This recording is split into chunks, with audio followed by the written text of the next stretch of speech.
let's discuss with West Virginia's Attorney General, J.B. McCuskey. Thank you so much for being here. First of all, what is your reaction to the High Court taking up your state's case here? So we're excited to make our argument as to why the Save Women's Sports Act here in West Virginia is constitutional under in the highest court in the country. What we see here is a common sense law passed by our state legislature.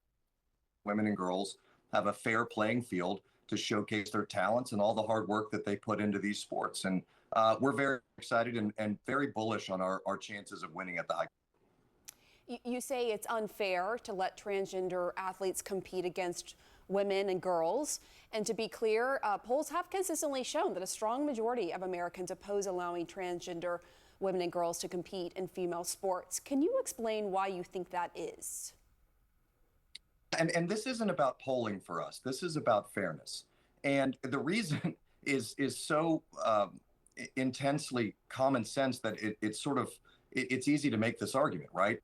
Everybody can see the difference between what a man and a woman can do on an athletic field. And the other point that I think is really important to make is that we're not trying to keep anyone from playing sports. We're trying to ensure that when people are playing sports, they're playing against people that have the same physical characteristics that they do, and that in the way that the sport, and we think that this is a fairly common issue, and we're really excited about getting to the court and making our. I say uh-oh because your connection is not so strong right now. Hopefully that resolves itself. But just to follow up with you, for Becky's part, according to the ACLU, she has described her teammates as her second family, and that participating in her school's cross-country and track team is deeply meaningful to her. And doctors say the evidence is incomplete. In the case of children, most experts say that before the age of puberty for boys and girls, there's not a significant advantage between the two sexes. What evidence do you have that letting transgender kids participate in sports harms girls?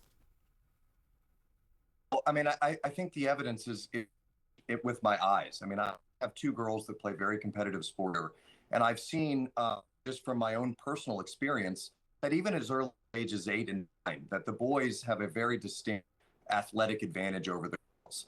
And you know what we're saying here is that this is a biology-based distinction, and biology-based distinction does not change over time, right? And so it is, we believe that the fairest way to do this is to ensure that we have people playing on fields against people that have athletic ability based on their genetics and as other people. And you know, you can make the argument that at age 6 or age, but to us that matters less than the idea that this is a sex-based classification that's based on biology. The NCAA president, Charlie Baker, in December said that he was aware of fewer than 10 transgender athletes among more than 510,000 who compete at the collegiate level. And advocacy groups say the number is even smaller in K-12 sports. So what do you say to critics who believe your fight is for a minuscule number of athletes just trying to express their identities? Well, I think from a philosophical standpoint, an unfairness against anybody is an unfairness, period.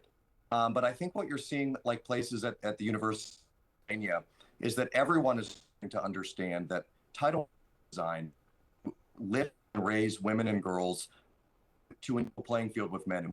That there's an enormous that's been done, and there's women in NCAA sport, NIL. You see like Clark, Reese, and the NBA just absolutely.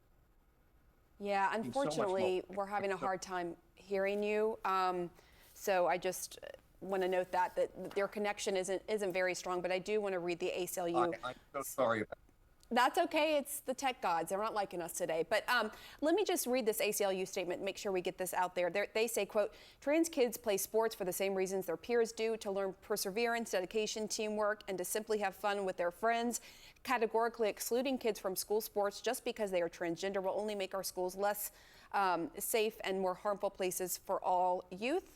So that is what the ACLU is saying there. West Virginia Attorney General J.B. McCuskey, thank you so much. And thanks, Attorney General, from me as well. Appreciate it.